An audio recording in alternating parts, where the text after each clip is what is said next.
Thank you very much. Thank you very, very much. Wow. And thank you, Dana. Thank you, Kid Rock, sometimes referred to as Bob. And thank you, Lee, right from the beginning. Thank you very much. What a talent. What a beautiful, beautiful song. Thank you. Friends, delegates, and fellow citizens, I stand before you this evening with a message of confidence, strength, and hope. 4 months from now, we will have an incredible victory, and we will begin the 4 greatest years in the history of our country. Together, we will launch a new era of safety, prosperity, and freedom for citizens of every race, religion, color, and creed. The discord and division in our society must be healed. We must heal it quickly. As Americans, we are bound together by a single fate and a shared destiny. We rise together or we fall apart. I am running to be president for all of America, not half of America, because there is no victory in winning for half of America. So tonight, with faith and devotion, I proudly accept your nomination for President of the United States. Thank you.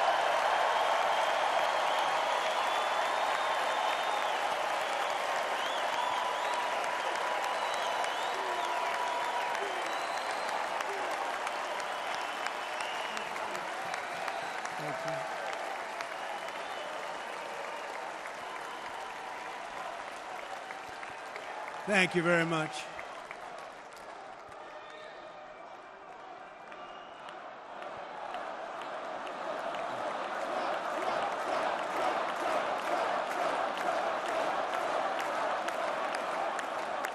Thank you very much.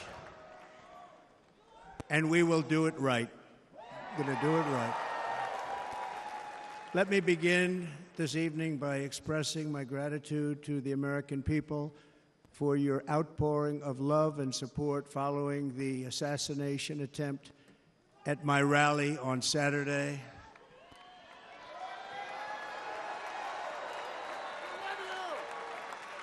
As you already know, the assassin's bullet came within a quarter of an inch of taking my life. So many people have asked me, what happened? Tell us what happened, please. And therefore, I will tell you exactly what happened, and you'll never hear it from me a second time because it's actually too painful to tell. It was a warm, beautiful day in the early evening in Butler Township in the great Commonwealth of Pennsylvania. Music was loudly playing, and the campaign was doing really well. I went to the stage, and the crowd was cheering wildly. Everybody was happy. I began speaking very strongly, powerfully, and happily because I was discussing the great job my administration did on immigration at the southern border. We were very proud of it.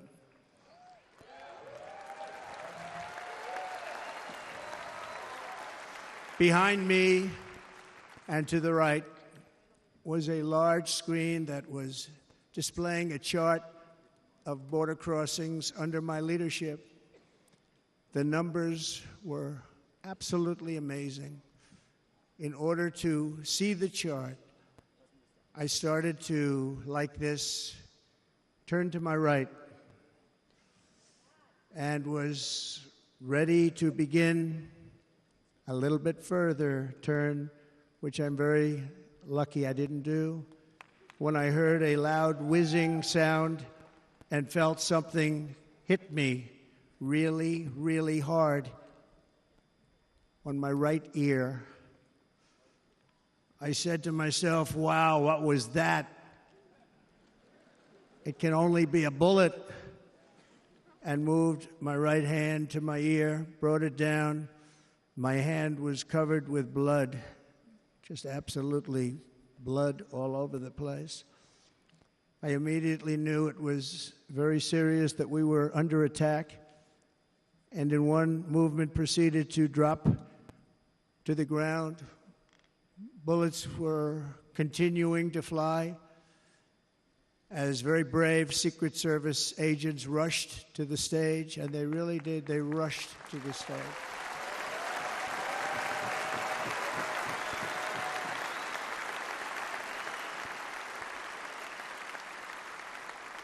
These are great people, at great risk, I will tell you, and pounced on top of me so that I would be protected. There was blood pouring everywhere, and yet, in a certain way, I felt very safe because I had God on my side. I felt that.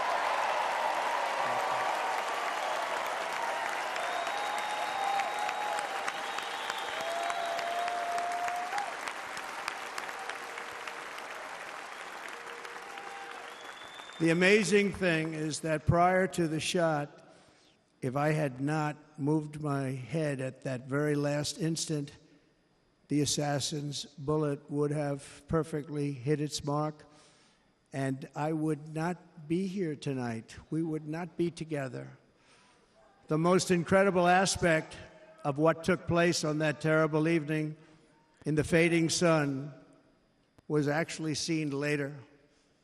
In almost all cases, as you probably know, and when even a single bullet is fired, just a single bullet, and we had many bullets that were being fired, crowds run for the exits or stampede, but not in this case. It's very unusual.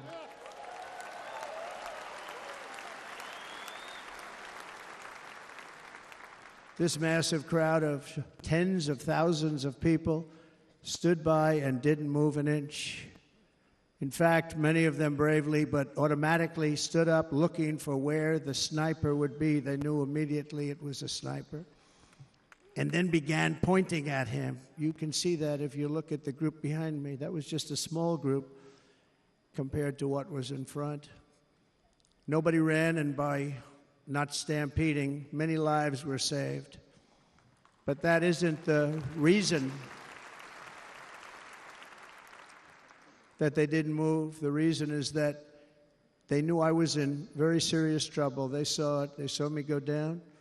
They saw the blood and thought, actually most did, that I was dead.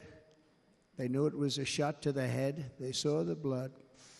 And there's an interesting statistic. The ears are the bloodiest part. If something happens with the ears, they bleed more than any other part of the body.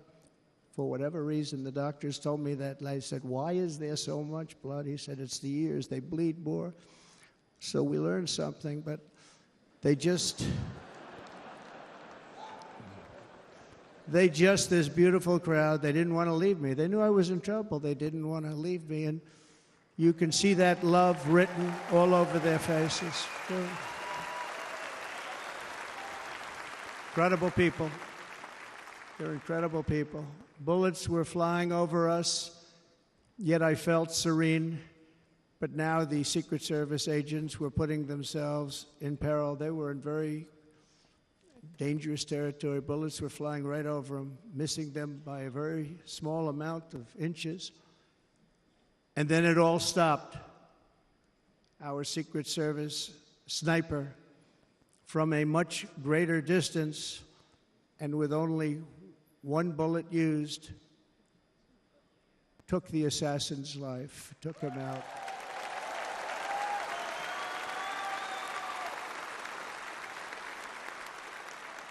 I'm not supposed to be here tonight. Not supposed to be here.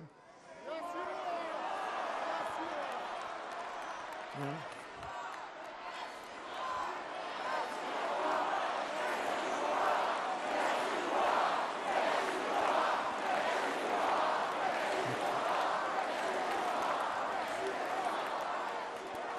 Thank you. But I'm not.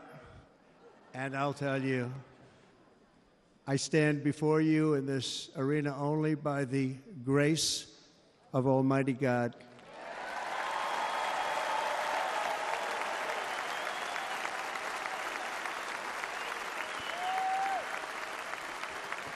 In watching the reports over the last few days, many people say it was a providential moment.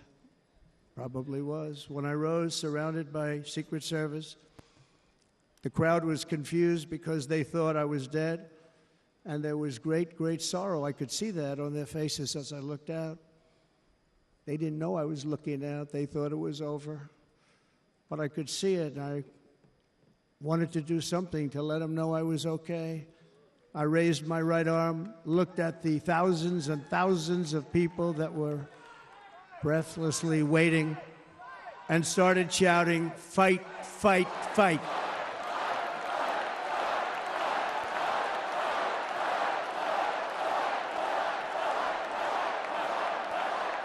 Thank you. Once my clenched fist went up, and it was high into the air. You've all seen that. The crowd realized I was okay and roared with pride for our country like no crowd I have ever heard before. Never heard anything like it. For the rest of my life, I will be grateful for the love shown by that giant audience of patriots that stood bravely on that fateful evening in Pennsylvania. Tragically, the shooter claimed the life of one of our fellow Americans, Corey, comparator, unbelievable person, everybody tells me. Unbelievable. And seriously wounded, two other great warriors, spoke to them today, David Dutch and James Copenhaver, two great people.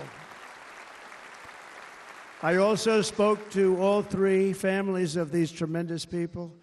Our love and prayers are with them, and always will be. We're never going to forget them. They came for a great rally.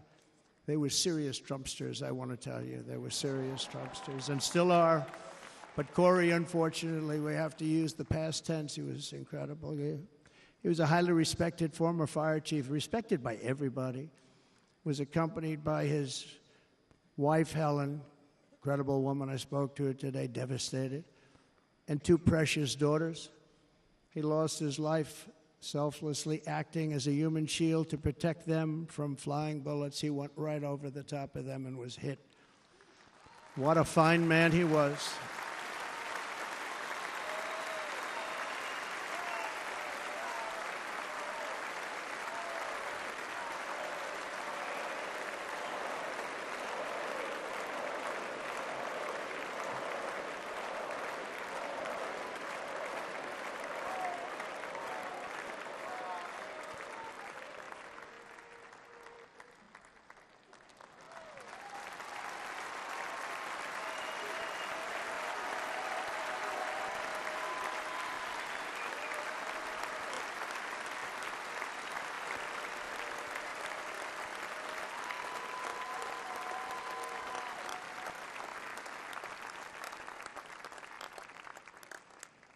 I want to thank the fire department and the family for sending his helmet, his outfit, and it was just something, and they're going to do something very special when they get it. But we did something which cannot match what happened, not even close. But I am very proud to say that over the past few days, we've raised $6.3 million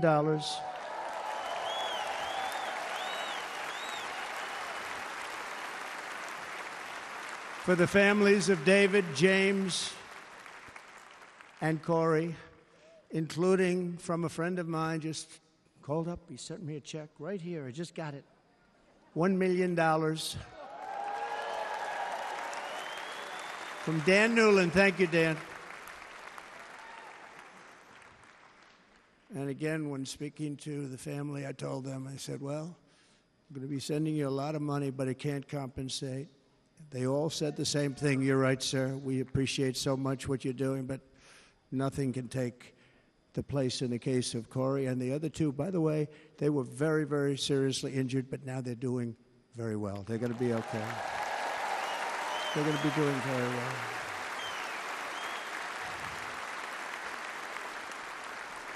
They're warriors. So now I ask that we observe a moment of silence in honor of our friend Corey.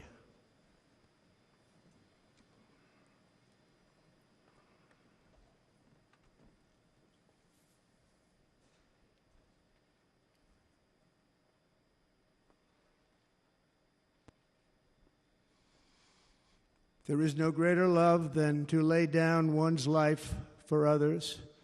This is the spirit that forged America in her darkest hours, and this is the love that will lead America back to the summit of human achievement and greatness. This is what we need. Despite such a heinous attack, we unite this evening more determined than ever. I am more determined than ever, and so are you. So is everybody in this room.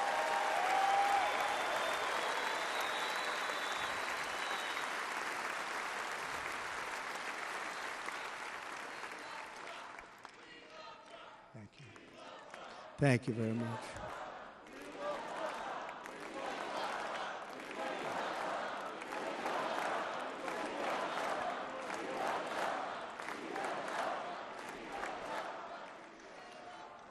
Our resolve is unbroken and our purpose is unchanged to deliver a government that serves the American people better than ever before. Nothing will stop me in this mission because our vision is righteous and our cause is pure. No matter what obstacle comes our way, we will not break, we will not bend, we will not back down, and I will never stop fighting for you, your family, and our magnificent country. Never.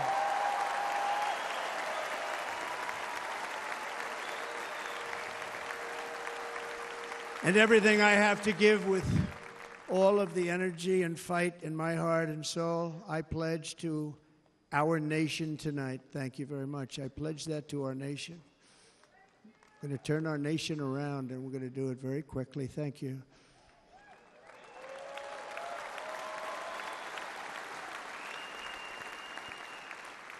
This election should be about the issues facing our country and how to make America successful, safe, free, and great again.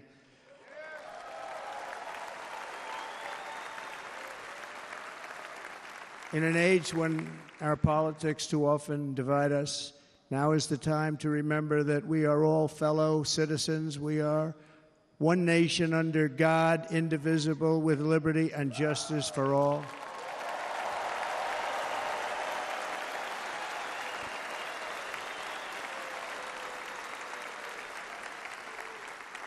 And we must not criminalize dissent or demonize political disagreement, which is what's been happening in our country lately at a level that nobody has ever seen before. In that spirit, the Democrat Party should immediately stop weaponizing the justice system and labeling their political opponent as an enemy of democracy. Especially since that is not true. In fact, I am the one saving democracy for the people of our country.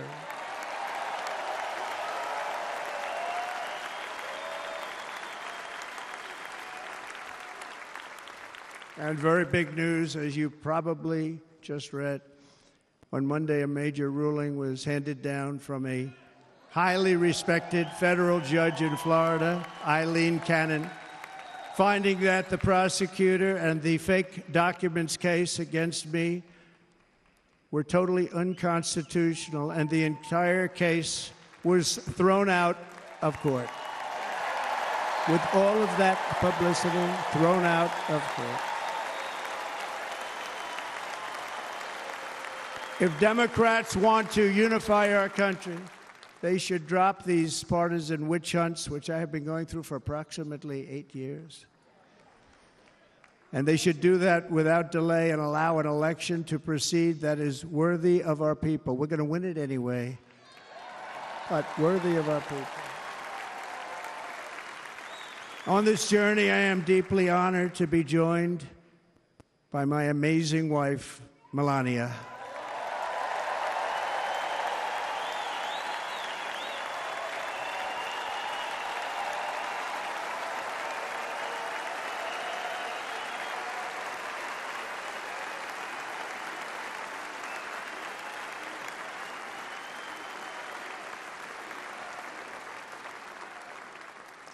And Melania, thank you very much. You also did something really beautiful, a letter to America calling for national unity, and it really took the Republican Party by surprise. I will tell you, it was beautiful.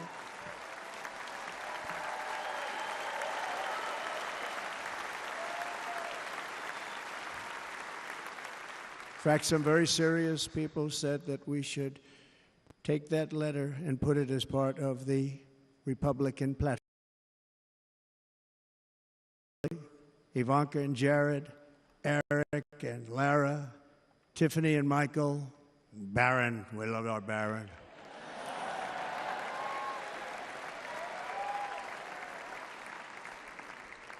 And of course, my 10 wonderful grandchildren. You saw a few of them up there on my lap before.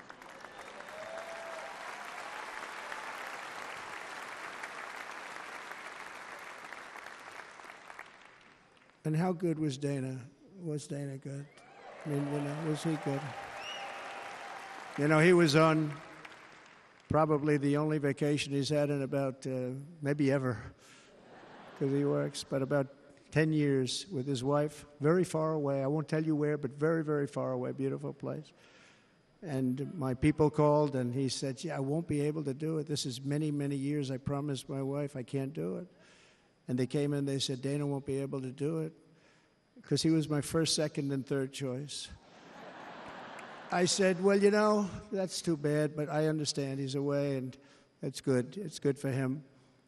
And that was it. About 30 minutes later, she came back in, sir, Dana just called. He's going to do it. And his wife, she said, you can't turn him down. You just can't do it. You have to go. That's a good wife.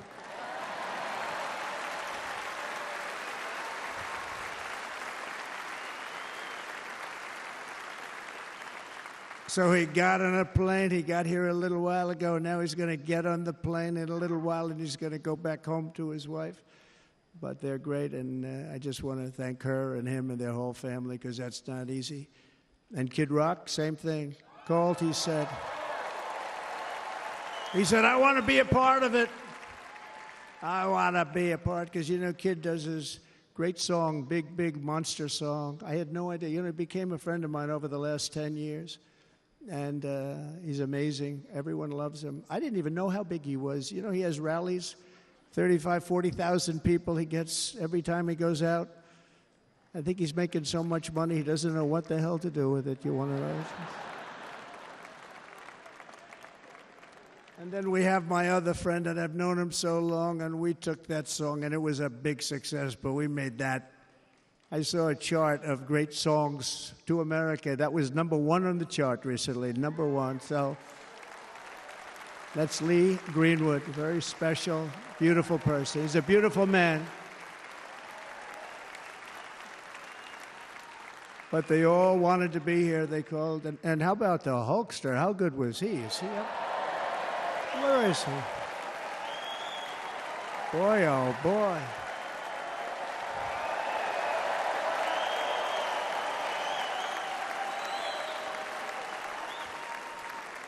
They may call that entertainment. I know about entertainment, but when he used to lift a 350-pound man over his shoulders and then bench press him 2 rows into the audience, I say, maybe entertainment, but he is one strong son of a gun. I will tell you, I watched it many times.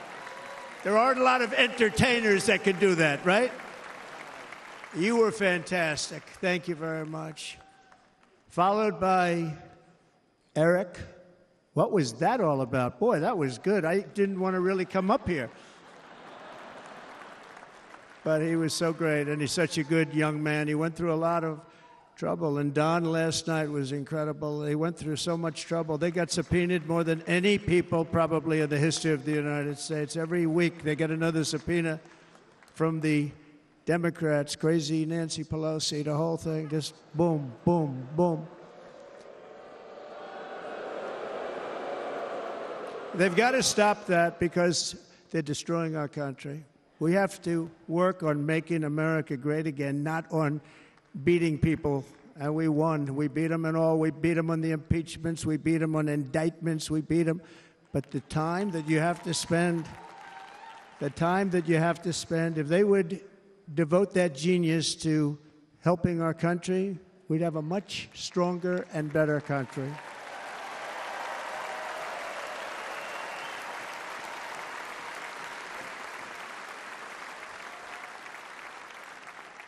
And Jason, the biggest star in country music. Jason, thank you for being here. Jason, thank you very much. Jason Aldean, he's good. I like his wife even better, by the way. She's here. Thank you, Jason. But I'm thrilled to have a new friend and partner fighting by my side. The next Vice President of the United States, the current Senator from Ohio, J.D. Vance, and his incredible wife, Usha.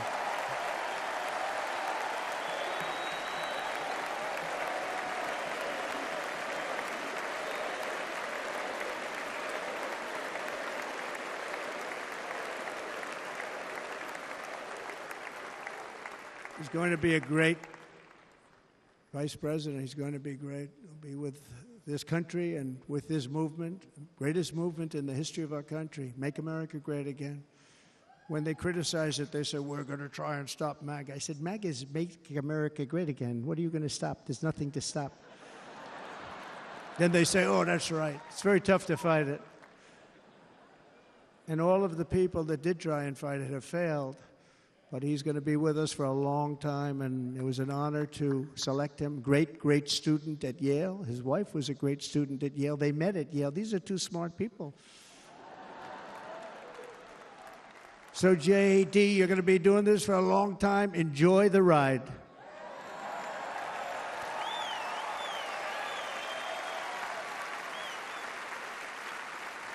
And a very special thank you to the extraordinary people of Milwaukee and the great state of... Oh, there they are. There they are. You are so easy to spot. And Green Bay's going to have a good team this year, right? They're going to have a good team. They're going to have a good team. Most of the audience doesn't like it, but it's true. You're going to have a very good team this year. And by the way, Wisconsin, we are spending over $250 million here creating jobs and other economic development all over the place. So I hope you will remember this in November and give us your vote. I am trying to buy your vote. I'll be honest about that.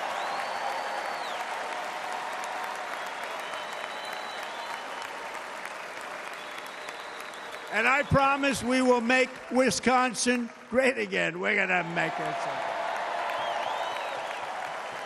Thank you, Mr. Governor. Thank you very much. Thank you. I'm here tonight to lay out a vision for the whole nation.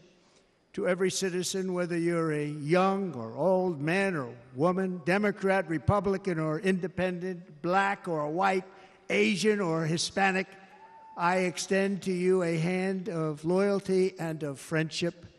Together we will lead America to new heights of greatness like the world has never seen before. We were right there in the first term. We got hit with COVID. We did a great job. Nobody knew what it was, but nobody's ever seen an economy pre-COVID. And then we handed over a stock market that was substantially higher than just prior to COVID. Coming in, did a great job. Never got credit for that. We got credit for the war and defeating ISIS and so many things, the great economy, the biggest tax cuts ever, the biggest regulation cuts ever, the creation of Space Force, the rebuilding of our military. We did so much. We did so much. Right to try. Right to try is a big deal. We got right to try. They were trying to get that for 52 years.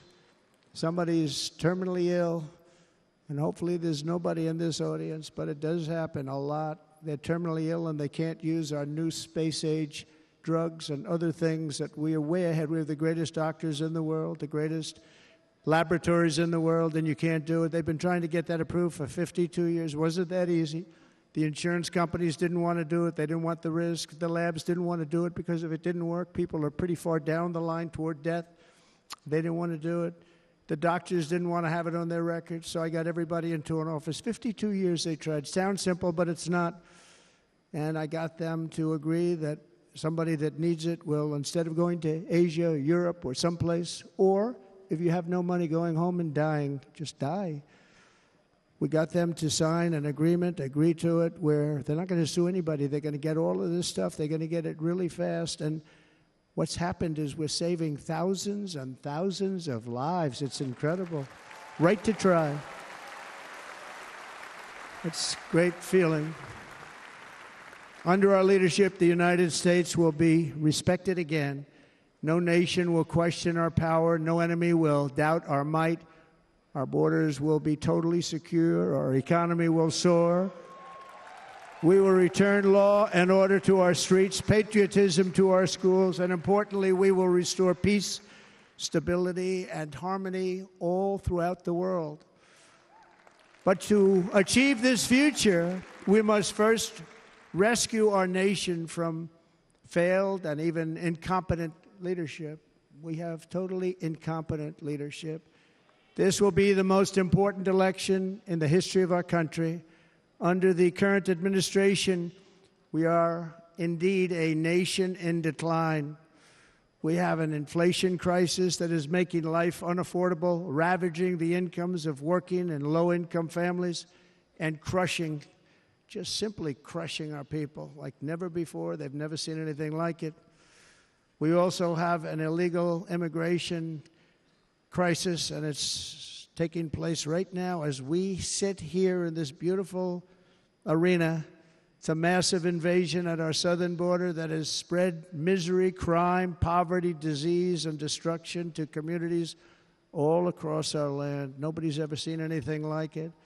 Then there's an international crisis, the likes of which the world has seldom been part of. Nobody can believe what's happening. War is now raging in Europe and the Middle East. A growing specter of conflict hangs over Taiwan, Korea, the Philippines, and all of Asia. And our planet is teetering on the edge of World War III.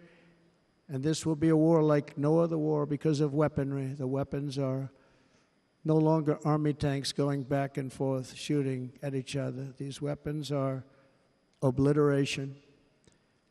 It's time for a change. This administration can't come close to solving the problems. We're dealing with very tough, very fierce people. They're fierce people.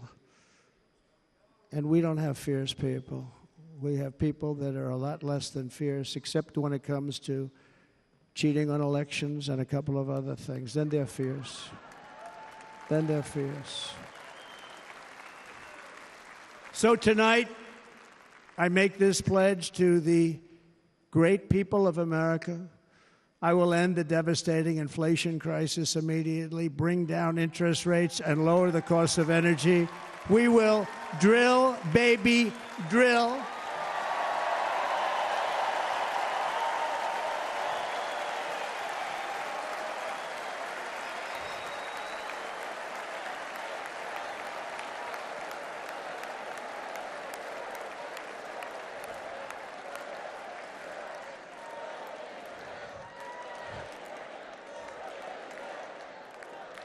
Can you believe what they're doing? But by doing that, we will lead a large-scale decline in prices. Prices will start to come down. Energy raised it. They took our energy policies and destroyed them. Then they immediately went back to them, but by that time, so much was lost. But we will do it at levels that nobody's ever seen before, and we'll end lots of different things. We'll start paying off debt and start lowering taxes even further. We gave you the largest tax cut. We'll do it more. You know, people don't realize I brought taxes way down, way down, and yet we took in more revenues the following year than we did when the tax rate was much higher. Most people said, how did you do that? Because it was incentive. Everybody was coming to the country. They were bringing back billions and billions of dollars into our country. The companies made it impossible to bring it back. The tax rate was too high, and the legal complications were far too great. I changed both of them, and hundreds of billions of dollars by Apple and so many other companies were brought back into our nation, and we had an economy the likes of which no nation had ever seen. China, we were beating them at levels that were incredible. And they know it. They know it. We'll do it again, but we'll do it even better. I will end the illegal immigration crisis by closing our border and finishing the wall, most of which I've already built.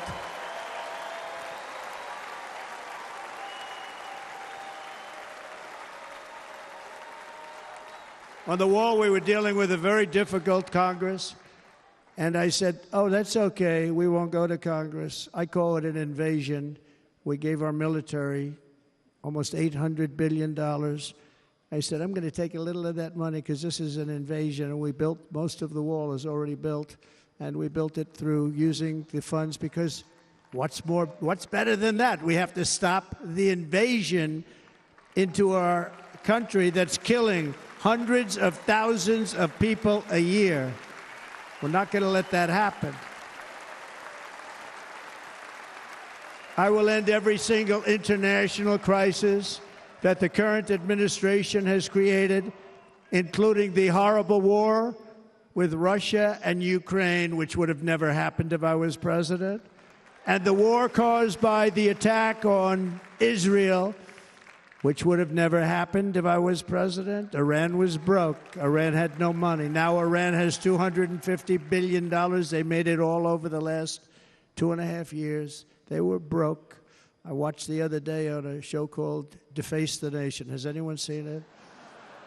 And they had a congressman who was a Democrat say, well, whether you like him or not, Iran was broke dealing with Trump. I told China and other countries, if you buy from Iran, we will not let you do any business in this country, and we will put tariffs on every product you do send in of 100% or more. And they said to me, well, I think that's about it. They weren't going to buy any oil. And they were ready to make a deal. Iran was going to make a deal with us. And then we had that horrible, horrible result that we'll never let happen again. The election result, we're never going to let that happen again. They used COVID to cheat. We're never going to let it happen again. And they took off all the sanctions, and they did everything possible for Iran. And now Iran is very close to having a nuclear weapon, which would have never happened. This is a shame what this administration, the damage that this administration has done. And I say it often. If you took the 10 worst presidents in the history of the United States, think of it, the 10 worst, added them up, they will not have done the damage that Biden has done. Only going to use the term once. Biden. I'm not going to use the name anymore, just one time. The damage that he's done to this country is unthinkable. It's unthinkable. Together we will restore vision, strength, competence, and we're going to have a thing called common sense making most of our decisions, actually. It's all common sense.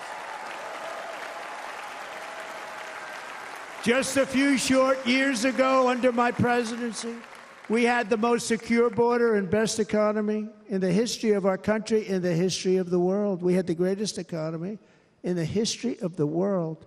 We had never done anything like it. We were beating every country, including China, by leaps and bounds. Nobody had seen anything like it. We had no inflation. Soaring incomes were going. Nobody can believe it. You can't believe what happened 4 years ago is happening now in reverse. And the world was at peace. Inflation has been a killer for our country. No matter what you make it doesn't matter because inflation is eating you alive. People that were putting away money, they were making great wages, the highest they've ever made, but they were putting away a lot of money. Now they are just being destroyed. They're not putting away anything. They're barely living. They're going into savings accounts. They're taking out their money to live because of inflation. Inflation, remember, it's called a country buster. You can go back to Germany from 100 years ago. You can go back to any country that suffered great inflation, and we've suffered the worst inflation we've ever had. But go back and see what's happened to those countries. We've had the worst inflation we've ever had under this person. But in less than 4 years, our opponents have turned incredible success into unparalleled tragedy and failure. It's been a tremendous failure.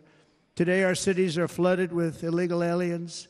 Americans are being squeezed out of the labor force, and their jobs are taken. And by the way, you know who's taking the jobs that are created? 107% of those jobs are taken by illegal aliens. And you know who's being hurt the most by millions of people pouring into our country? The black population and the Hispanic population, because they're taking the jobs from our black population, our Hispanic population, and they're also taking them from unions. The unions are suffering because of it. Thank you. Thank you. I like you too. Thank you very much. Inflation has wiped out the life savings of our citizens and forced the middle class into a state of depression and despair. That's what it is. It's despair and depression. We cannot and will not let this continue. Less than 4 years ago, we were a great nation, and we will soon be a great nation again. We're going to be a great nation again.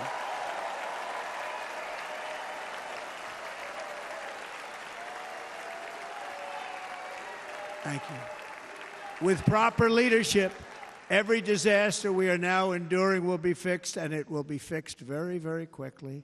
So tonight, whether you've supported me in the past or not, I hope you will support me in the future, because I will bring back the American dream. That's what we're going to do. You don't even hear about the American dream anymore. With great humility, I am asking you to be excited about the future of our country. Be excited. Be excited.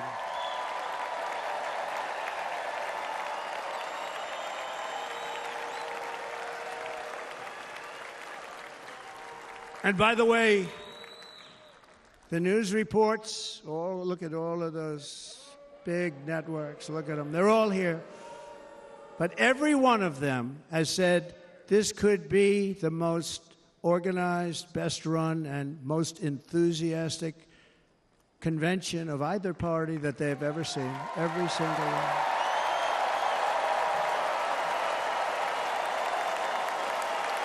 And it's true. It's true. And there's love in the room. There's great love in the room.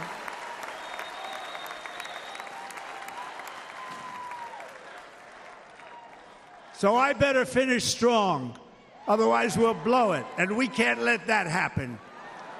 Now, this was great. All of the great people that spoke, and everybody hit a home run. I mean, there's not one that I can think of where I said, oh, gee, that wasn't great. Every single person. I refuse to be the only one. Don't do that to me. They're already getting ready. See, I gave them an idea. Now, this was a great convention. This was, I think we're actually going to go home and miss it. You know, usually with a convention, first of all, look at these crowds. You'd never have this at a convention. Look at these crowds.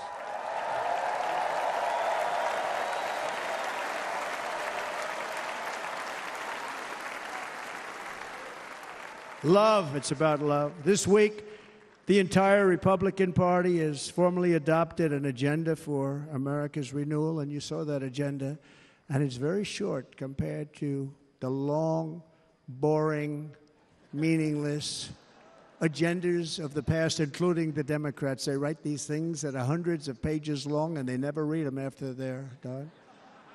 In their case, fortunately, they don't read them because they're pretty bad. It's a series of bold promises that we will swiftly implement when you give us a Republican House. And Mr. Speaker, thank you very much. We have our great Speaker of the House with us tonight. Mr. Speaker, thank you very much. Thank you. A Republican Senate. We have many senators here. and send me back to our beautiful White House just a few short months from now. We're talking about just months. It can't come fast enough. We have to get it done. First, we must get economic relief to our citizens. Starting on day one, we will drive down prices and make America affordable again. We have to make it affordable. It's not affordable. People can't live like this. Under this administration, our current administration, groceries are up 57%, gasoline is up 60 and 70%, mortgage rates have quadrupled. And the fact is, it doesn't matter what they are because you can't get the money anyway. You can't buy houses. Young people can't get any financing to buy a house. The total household costs have increased an average of $28,000 per family under this administration. Republicans have a plan to bring down prices and bring them down very, very rapidly. By slashing energy costs, we will in turn reduce the cost of transportation, manufacturing, and all household goods. So much starts with energy.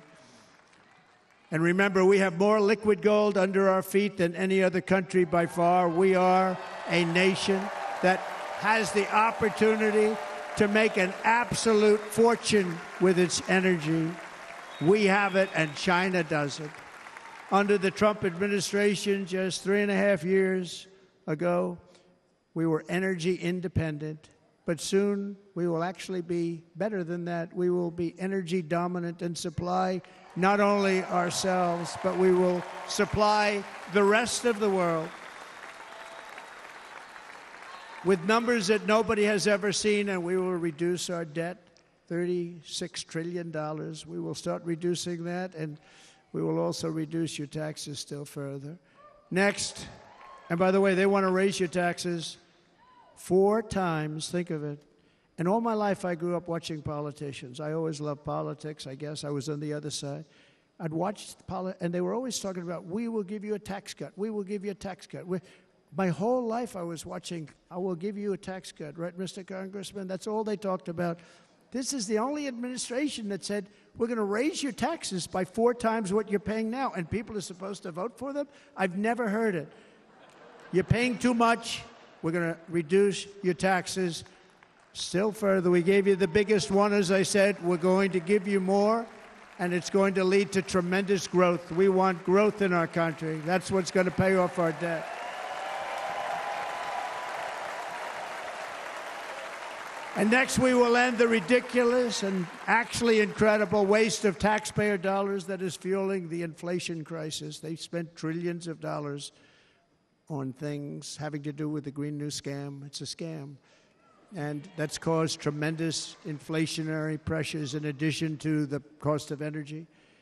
And all of the trillions of dollars that are sitting there not yet spent, we will redirect that money for important projects like roads, bridges, dams, and we will not allow it to be spent on meaningless Green New Scam ideas.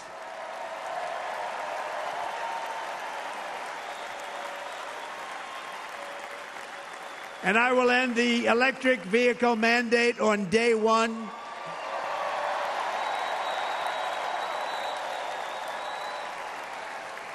Thereby saving the U.S. auto industry from complete obliteration, which is happening right now, and saving U.S. customers thousands and thousands of dollars per car.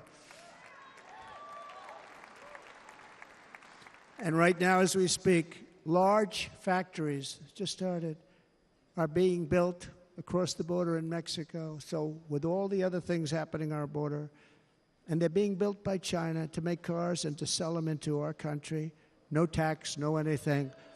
The United Auto Workers ought to be ashamed for allowing this to happen. And the leader of the United Auto Workers should be fired immediately. And every single auto worker, union and non-union, should be voting for Donald Trump because we're going to bring back car manufacturing and we're going to bring it back fast.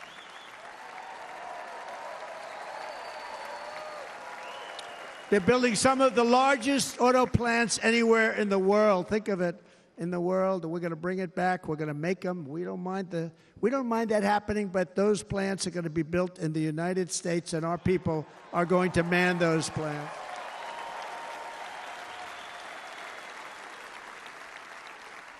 And if they don't agree with us, we'll put a tariff of approximately 100 to 200% on each car, and they will be unsellable in the United States.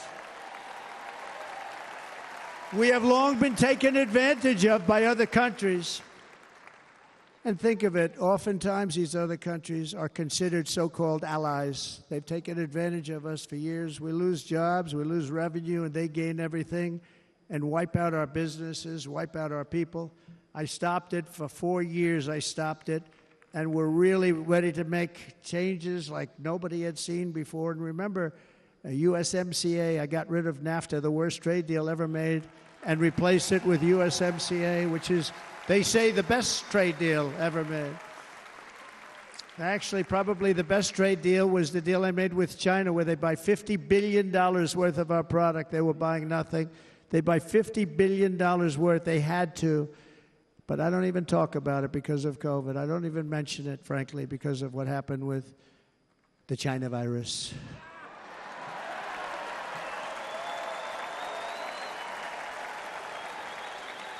We will not let countries come in, take our jobs, and plunder our nation. They come and do that. They plunder our nation. The way they will sell their product in America is to build it in America. Very simple. Build it in America and only in America.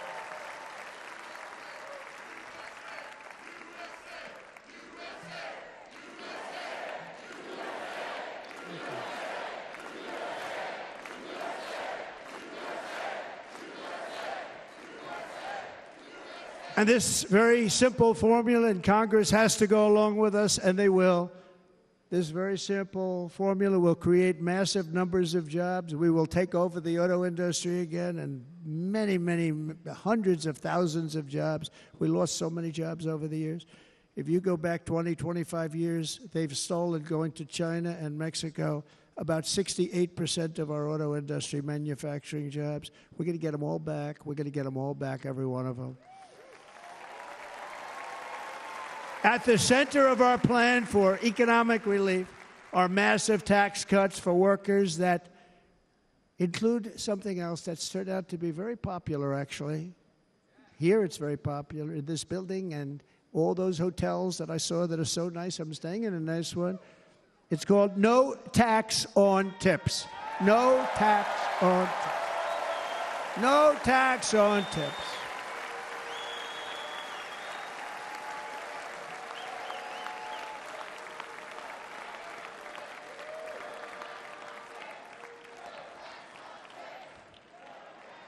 I got that by having dinner recently in Nevada, where we're leading by about 14 points.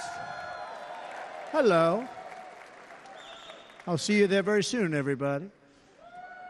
And we're having dinner at a beautiful restaurant in the Trump building on the Strip, and it's a great building, and the waitress comes over. How's everything going? A really nice person. How's everything? Oh, sir, it's so tough.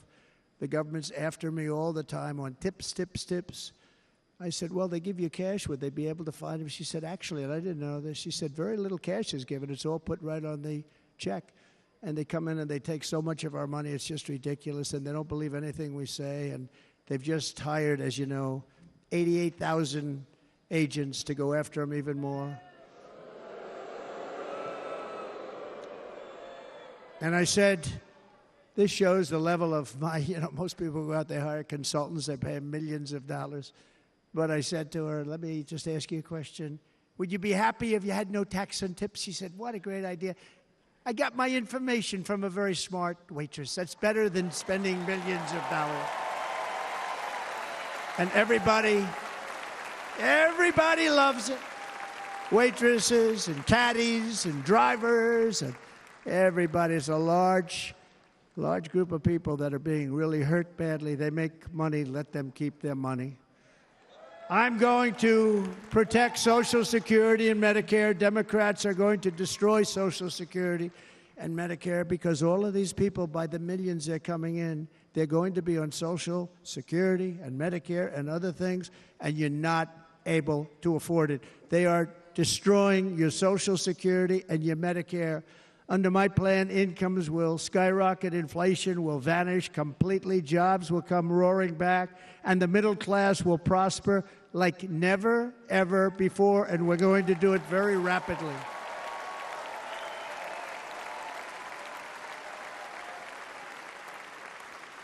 But no hope or dream we have for America can succeed unless we stop the illegal immigrant invasion, the worst that's ever been seen anywhere in the world. There's never been an invasion like this anywhere. Third world countries would fight with sticks and stones not to let this happen.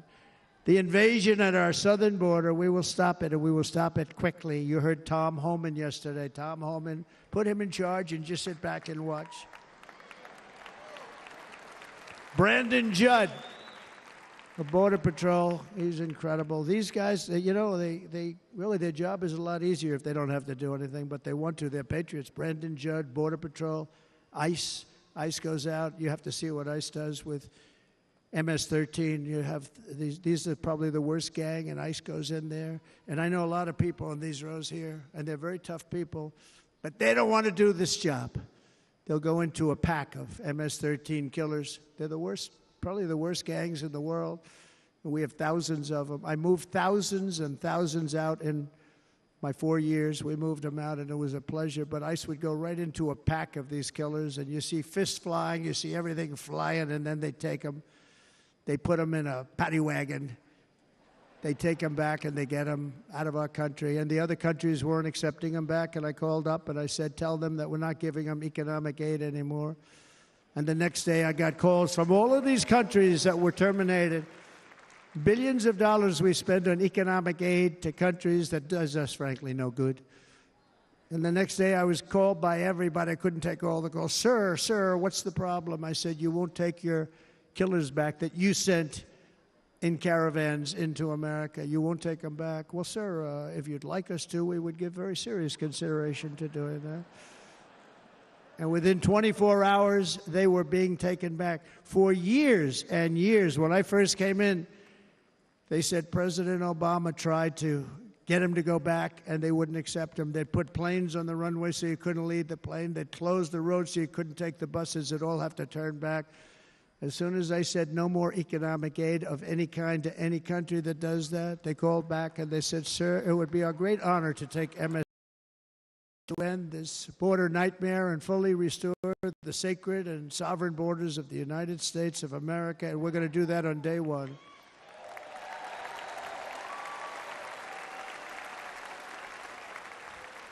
That means two things on day one, right? Drill, baby, drill, and close our borders.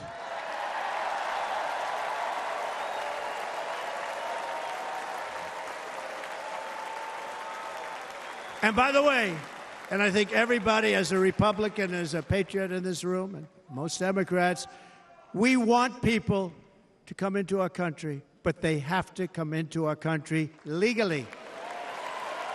Legally.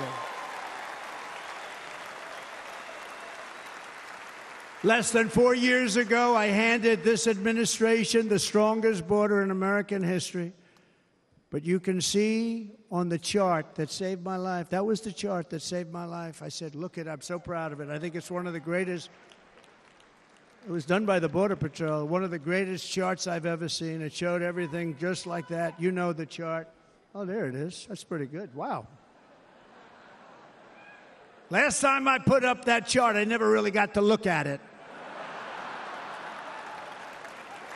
But without that chart, I would not be here today.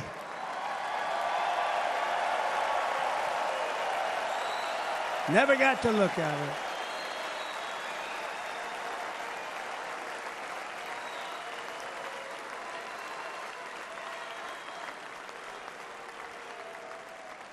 I said, you got to see this chart. I was so proud of it, and by the time I got to there, I never got to see it that day. But I'm seeing it now, and I was very proud. If you look at the arrow on the bottom, that's the lowest level, the one on the bottom, heavy red arrow. That's the lowest level of illegal immigrants ever to come into our country in recorded history, right there. Right there. And that was my last week in office. And then you see what happened after I left. Look at the rest. And if you go out a little bit further, it's getting to be a little bit old, but I love it anyway, right? But you can go much higher with those numbers. Look what happened right after that. The invasion began. We had the opposite. We stopped the invasion. But the invasion that we stopped was peanuts by comparison to what happened after I left. Look at what happened after I left. They took over our country. We ended all catch and release. We shut down asylum fraud. We stopped human trafficking and forged historic agreements to keep illegal aliens on foreign soil. We want them to stay on their soil. Under the Trump administration, if you came in illegally, you were apprehended immediately and you were deported. You went right back. The current administration terminated every single one of those great Trump policies that I put in place to seal the border. I wanted a sealed border. Again, come in, but come in legally. You know how unfair it is? So many people, hundreds of thousands of people, have been working for years to come into our country. And now they see these people pour into our country at levels that are unprecedented. It's so unfair. And we're not going to do it. We're not going to stand for it. They suspended wall construction, ended remain in Mexico. We had a policy, remain in Mexico. You think that was easy to get from the Mexican government? But I said, you must give it to us. If you don't give it to us, there will be repercussions. And they gave it to us. But not easy. Canceled our Safe Third agreements. Demolished Title 42, implemented nationwide catch and release. That's catch and release, where we catch them and release them into our country. We catch them and release them into Mexico. There's a slight difference. And took 93, this is the previous administration, 93 executive actions to throw open our border to the world. The entire world is pouring into our country because of this very foolish administration. The greatest invasion in history is taking place right here in our country. They are coming in from every corner of the earth, not just from South America, but from Africa, Asia, the Middle East. They're coming from everywhere. They're coming at levels that we've never seen before. It is an invasion indeed, and this administration does absolutely nothing to stop them. They're coming from prisons. They're coming from jails. They're coming from mental institutions and insane asylums. You know, the press is always on me because I say this. Has anyone seen Silence of the Lambs? The late, great Hannibal Lecter. He'd love to have you for dinner. That's insane asylums. They're emptying out their insane asylums. And terrorists are coming in at numbers that we've never seen before. Bad things are going to happen. Meanwhile, our crime rate is going up, while crime statistics all over the world are going down, because they're taking their criminals and they're putting them into our country. A certain country, and I happen to like the president of that country very much, but he's been getting great publicity because he's a wonderful shepherd of the country. He says how well the country's doing because their crime rate is down. And he said he's training all of these rough people. They're rough, rough, rough. He's training them. And I've been reading about this for 2 years. I think, oh, that's wonderful. Let's take a look at it. But then I realized he's not training them. He's sending all of his criminals, his drug dealers, his people that are in jails, he's sending them all to the United States. And he's different in that he doesn't say that. He's trying to convince everybody what a wonderful job he does in running the country. Well, he doesn't do a wonderful job. And by the way, if I ran one of the countries, many countries, many countries from all over, I would be worse than any of them. I would have had the place totally emptied out already.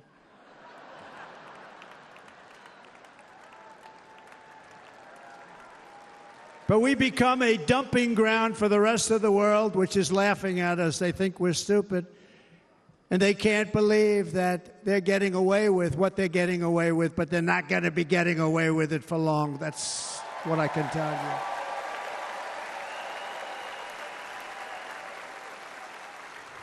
you. In Venezuela, Caracas, high crime. Caracas, Venezuela. really a dangerous place. But not anymore. Because in Venezuela, crime is down 72%. In fact, if they would ever win this election, I hate to even say that, we will have our next Republican convention in Venezuela because it will be safe. Our cities will be so unsafe, we will not be able to have it there. In El Salvador, murders are down by 70%. Why are they down? Now, he would have you convinced that because he's trained murderers to be wonderful people. No. They're down because they're sending their murderers to the United States of America. This is going to be very bad. And bad things are going to happen, and you're seeing it happen all the time. That's why, to keep our families safe, the Republican platform promises to launch the largest deportation operation in the history of our country. Even larger than that of President Dwight D. Eisenhower from many years ago. You know, he was a moderate, but he believed very strongly in borders. He had the largest deportation operation we've ever had.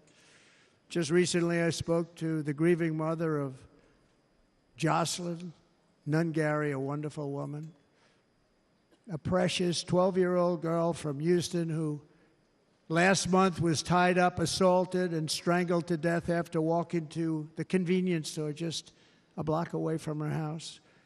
Her body was dumped near the side of the road in a shallow creek, found by some onlookers who couldn't believe what they had witnessed. Charged with Jocelyn's heinous murder are 2 illegal aliens from Venezuela who came across our border, were in custody, and were then released into the country by this horrible, horrible administration that we have right now. I also met recently with the heartbroken mother and sister of Rachel Morin. Rachel was a 37-year-old mom of 5 beautiful children who was brutally raped and murdered while out on a run. She wanted to keep herself in good shape. It was very important to her. She was murdered. The monster responsible first killed another woman in El Salvador before he was led into America by the White House. This White House let them in. He then attacked a 9-year-old girl and her mother in a home invasion in Los Angeles before murdering Rachel in Maryland. Traveled all throughout the country, doing tremendous damage. Rachel's mother will never be the same. I spent time with her. She will never be the same. I've also met with the wonderful family of Laken Riley, the brilliant 22-year-old nursing student. She was so proud of being first in her class, who was out for a jog on the campus of the University of Georgia when she was assaulted, beaten, and horrifically killed. Yet another American life was stolen by a criminal alien set free by this administration. And these were incredible people we're talking about. These were incredible people who died. Tonight, America, this is my vow. I will not let these killers and criminals into our country.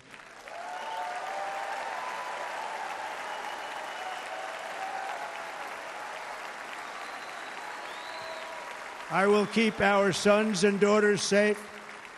As we bring security to our streets, we will help bring stability to the world. I was the first president in modern times to start no new wars. You know, we were the toughest, we were the most respected. And you saw this. Hungry, strong country, run by a very powerful, tough leader. Tough guy. Press doesn't like him because he's tough. And he came out recently. They were asking him at an interview, the whole world is exploding. What's happening? What's going on? Viktor Orban, Prime Minister of Hungary, very tough man. He said, I don't want people coming into my country and blowing up our shopping centers and killing people. But they said to him, tell us what's going wrong, what's happening, what is it? He said, there's only one way you're going to solve it. You got to bring President Trump back to the United States because he kept everybody at bay. He used a word I wouldn't use because I can't use that word, because you'd say it was braggadocious. The press would say he was a braggart. I'm not a braggart. But Viktor Orban said it. He said Russia was afraid of him. China was afraid of him. Everybody was afraid of him. Nothing was going to happen. The whole world was at peace, and now the world is blowing up around us. All of these things that you read about were not going to happen. Under President Bush, Russia invaded Georgia. Under President Obama, Russia took Crimea.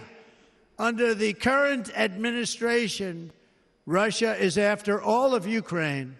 Under President Trump, Russia took nothing.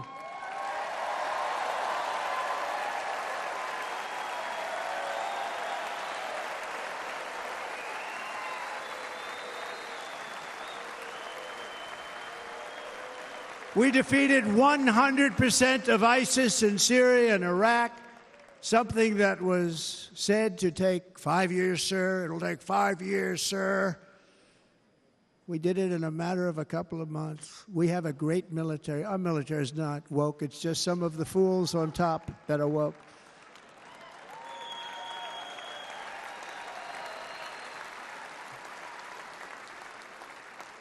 I got along very well. North Korea, Kim Jong-un, I got along very well with him. The press hated when I said that. How could you get along with him? Well, you know, it's nice to get along with somebody who has a lot of nuclear weapons or otherwise, isn't it? See, in the old days, they'd say, that's a wonderful thing. Now they say, how could you possibly do that? But no, I got along with him, and we stopped the missile launches from North Korea. Now North Korea is acting up again, but when we get back, I get along with him. He'd like to see me back, too. I think he misses me, if you want to know the truth. Our opponents inherited a world at peace and turned it into a planet of war. We're in a planet of war. Look at that attack on Israel. Look at what's happening with Ukraine. The cities are just bombed out. How can people live like that where buildings, massive buildings, are falling to the ground? It began to unravel with the disastrous withdrawal from Afghanistan, the worst humiliation in the history of our country. We have never had a humiliation like that. 13 heroic U.S. service members were tragically and needlessly killed. 45 others were horrifically wounded. Nobody ever talks about them. No arms, no legs, face explosions, horrifically wounded. And by the way, we have a man in this room who's running for the U.S. Senate from a great state, Nevada, named Sam Brown, who paid the ultimate price. Thank you, Sam. Thank you, Sam. Thank you. He paid the biggest price probably ever paid by anybody that is running for office, and I think he's going to do great.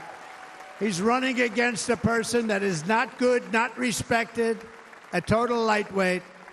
But Sam, I think, paid, really, we were talking about it with some of the senators that are working so hard for Sam, but he paid the biggest price of any senator ever to run for the Senate. I don't think anybody's ever what he did. He was a real hero, a really great person.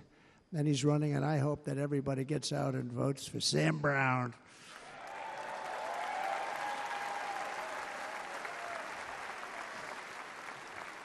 And we also left behind $85 billion worth of military equipment, along with many American citizens were left behind. Many American citizens, emboldened by that disaster. Russia invaded Ukraine. They saw this group of people that were incompetent. We took the soldiers out first. No, we're going to take the soldiers out second. If they would have followed my plan, we had a great plan. But the plan only kicked in if they did everything perfectly, and they weren't doing things perfectly, so we said it doesn't kick in. You know, 18 months in Afghanistan, we didn't have one, so they were killing them left and right, snipers. And I spoke to the head of the Taliban. You've heard this story. Abdul, still there, still the head of the Taliban. The press got on me, why would you speak to him? I said, because that's where the killing is. I don't have to speak to somebody that has nothing to do with it. And I told him, don't ever do that. Don't ever do that again. Don't ever do that again. You've got to stop. because during the Obama administration, many great people and soldiers, but a lot of soldiers were being killed from long distance. I said, if you keep doing that, you're going to be hit harder than anybody's ever been hit by a country before.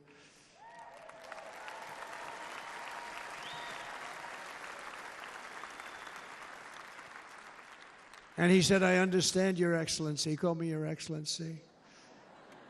I wonder if he calls the other guy Your Excellency. I doubt it. The other guy gave him everything. I mean, what kind of a deal was that? He walked out, gave him everything. Do you know that right now Afghanistan is one of the largest sellers of weapons in the world? They're selling the brand new, beautiful weapons that we gave them. But think of it. He actually said to me, but why do you show me a picture of my home? I said, you'll have to ask your people or one of your wives.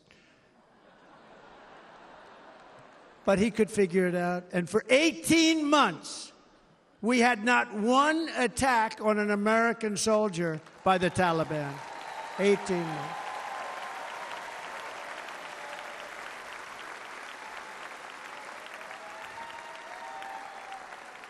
And then we had that horrible day where soldiers were killed. I was not there because of a ridiculous election. But we had that horrible attack. And they also gave up Bagram, one of the biggest bases anywhere in the world, air bases anywhere in the world, the longest runways, most powerful, hardened, thickened runways. We gave it up. And I liked it not because of Afghanistan. I liked it because of China. It's 1 hour away from where China makes their nuclear weapons. And you know who has it now? China has it now. We were keeping that. And now China is likewise circling Taiwan, and Russian warships and nuclear submarines are operating 60 miles off the coast in Cuba. Do you know that? No, the press refuses to write about it. If that were me running this country and we had nuclear submarines in Cuba, I will tell you that headlines every day would be, what's wrong with our president? You don't even hear this. You're not hearing about this. Russia has nuclear submarines and warships 60 miles away, Mr. Congressman, from Miami, by the way, happens to be here. Correct? In Cuba. And that would not be stood for if it were somebody else. They don't want to mention it, but now maybe they will. And the entire world, I tell you this, we want our hostages back, and they better be back before I assume office, or you will be paying a very big price.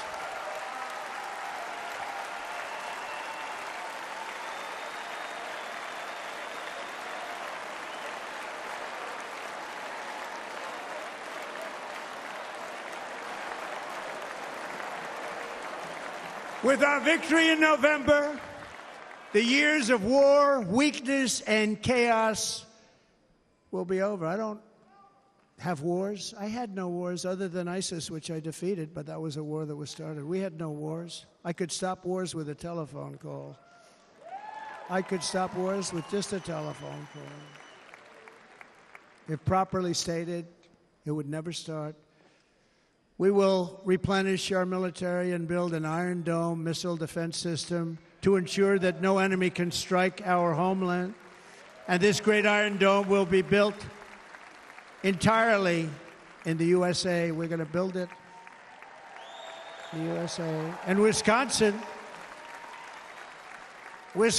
just like I gave you that massive ship contract, and you're doing a very nice job, Governor, right? Thank you, Governor. And they're doing a great job. In fact, I had a little design change, and we gave them a tremendous for essentially what we used to call destroyers. These are now the most beautiful. They look like yachts. I said, we have to take the bow, and we have to make it a little nicer and a little point at the top instead of a flat nose. And the people at the shipyard said, this guy sort of knows what he's doing. We have the most beautiful ships, right, Governor? And everybody's sitting over there. And it was a big contract that everybody wanted. I gave it to Wisconsin, but we're going to have a lot of that built right here in the state of Wisconsin and all other states. Israel has an Iron Dome. They have a missile defense system. 342 missiles were shot into Israel, and only one got through a little bit. It was badly wounded. It fell to the ground, but most of them are And Ronald Reagan wanted this many years ago, but we really didn't have the technology many years ago. Remember, they called it Starship, spaceship, anything to mock him. But he was a very good president, very, very good. But now we have unbelievable technology. And why should other countries have this and we don't? No, we're going to build an iron dome over our country, and we're going to be sure that nothing can come and harm our people. And again, from an economic development standpoint, we're going to make it all right here. No more sending it out to other countries in order to help. It's America first. America first. We will unleash the power of American innovation. And as we do, we will soon be on the verge of finding the cures to cancer, Alzheimer's disease, and many other diseases. We're going to get to the bottom of it. You remember this gentleman that I don't want to mention other than one time I had to, because when you say the 10 worst, I had to do it. I didn't want anybody to be confused. But this man said, we're going to find a cure to cancer. Nothing happened. We're going to get to the cure for cancer and Alzheimer's and so many other things. We're so close to doing something great. But we need a leader that will let it be done. We will not have men playing in women's sports. That will end immediately.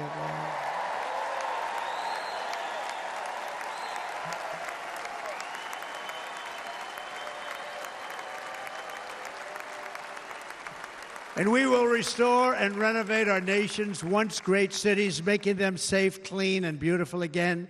And that includes our nation's capital, which is a horrible killing field. So many things. They leave from Wisconsin, they go to look at the Washington Monument, they end up getting stabbed, killed, or shot.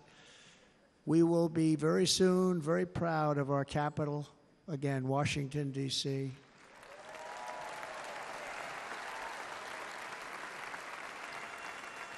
America is on the cusp of a new golden age, but we will have the courage to seize it. We're going to take it. We're going to make it a current. We're going to bring this into a golden age like never seen before. Remember this, China wants to do it. Japan wants to do it. All of these countries want to do it. We have to produce massive amounts of energy if we're going to produce the new. If you look at some of the things that have been done, and some of the things that we're going to do. But AI needs literally twice the electricity that's available now in our country. Can you imagine? But instead, we're spending places where they recharge electric cars. They built 8 chargers at a certain location toward the Midwest. 8 chargers for $9 billion. Think of them as a tank for filling up your gas. Think of it. They spent $9 billion on 8 chargers, 3 of which didn't work. And if you were going to do this all over our country, this crazy electric mandate, if you're going to do this all, and by the way, I'm all for electric. They have their application. But if somebody wants to buy a gas-powered car, gasoline-powered car, or a hybrid, they're going to be able to do it. And we're going to make that change on day 1.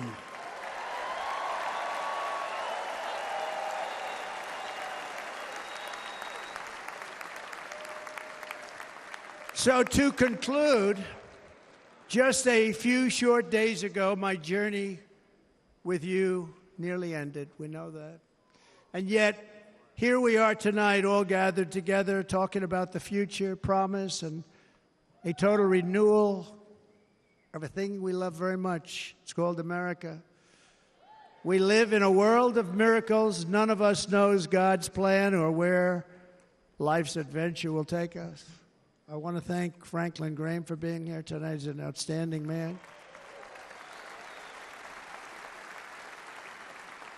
He wrote me a note recently. I have a lot of respect for him. Sir, I love your storytelling. I think it's great in front of these big rallies. But, sir, please do me one favor. It won't make any difference. Please don't use any foul language. I was a little embarrassed. He said, it won't make any difference. Actually, it does. The story's not quite as good, but I've been very good. The story is not quite as good, to be honest. I've got to have a little talk with Franklin, but he was great. He's a great gentleman. His father was so incredible, Billy Graham.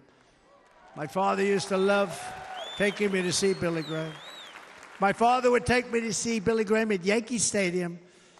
He had the biggest rallies you've ever seen. He was a good rally guy, too.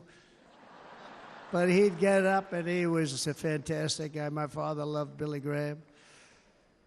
But I love Franklin Graham. I think Franklin's been fantastic, and I'm working so hard to adhere to his note to me. I'm working hard on it, Franklin. But if the events of last Saturday make anything clear, it is that every single moment we have on earth is a gift from God.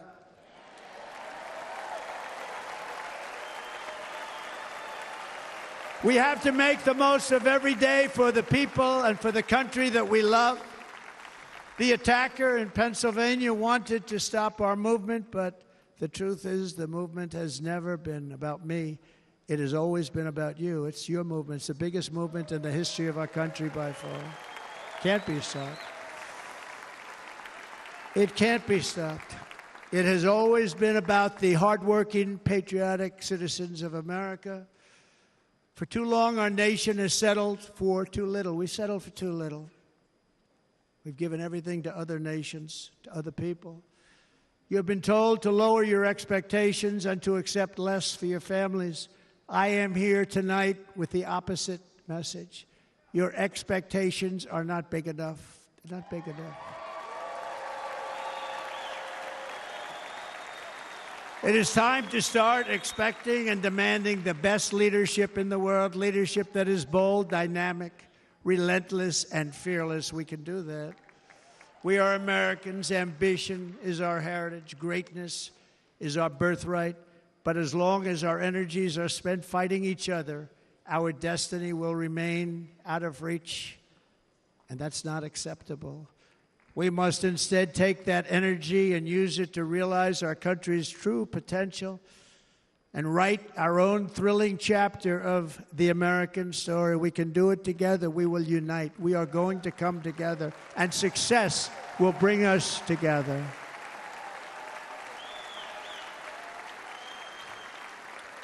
It is a story of love, sacrifice, and so many other things. And remember the word, devotion. It's unmatched devotion.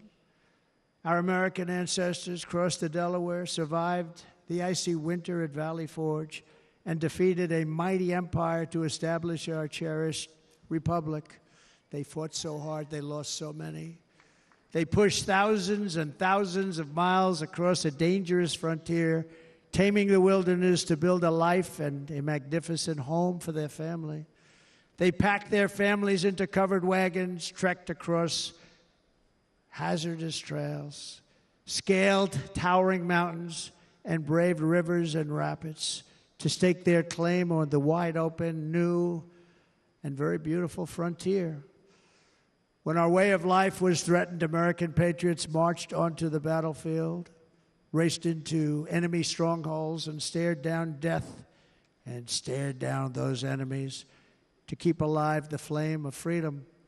At Yorktown, Gettysburg, and Midway, they joined the roll call of immortal heroes. So many just so many heroes, so many great, great people. And we have to cherish those people. We can't forget those people. We have to cherish those people.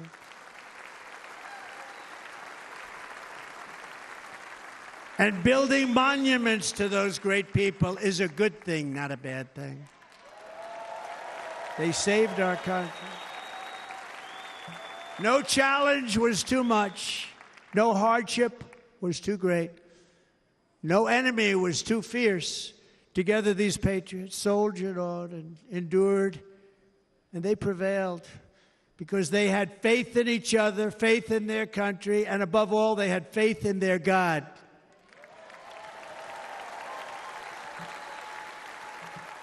Just like our ancestors, we must now come together, rise above past differences. Any disagreements have to be put aside and go forward, united as one people, one nation, pledging allegiance to one great, beautiful, I think it's so beautiful, American flag. Tonight I ask for your partnership, for your support, and I am humbly asking for your vote. I want your vote. Going to make our country great again. Every day I will strive to honor the trust you have placed in me, and I will never, ever let you down. I promise that. I will never let you down. To all of the forgotten men and women who have been neglected, abandoned, and left behind, you will be forgotten no longer. We will press forward, and together we will win, win, win.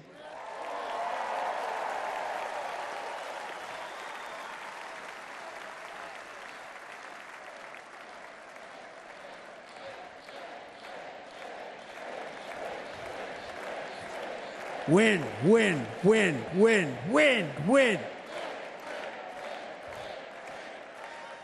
Nothing will sway us, nothing will slow us, and no one will ever stop us. No matter what dangers come our way, no matter what obstacles lie in our path, we will keep striving toward our shared and glorious destiny, and we will not fail. We will not fail. Together we will save this country, we will restore the republic, and we will usher in the rich and wonderful tomorrows that our people so truly deserve. America's future will be bigger, better, bolder, brighter, happier, stronger, freer, greater, and more united than ever before.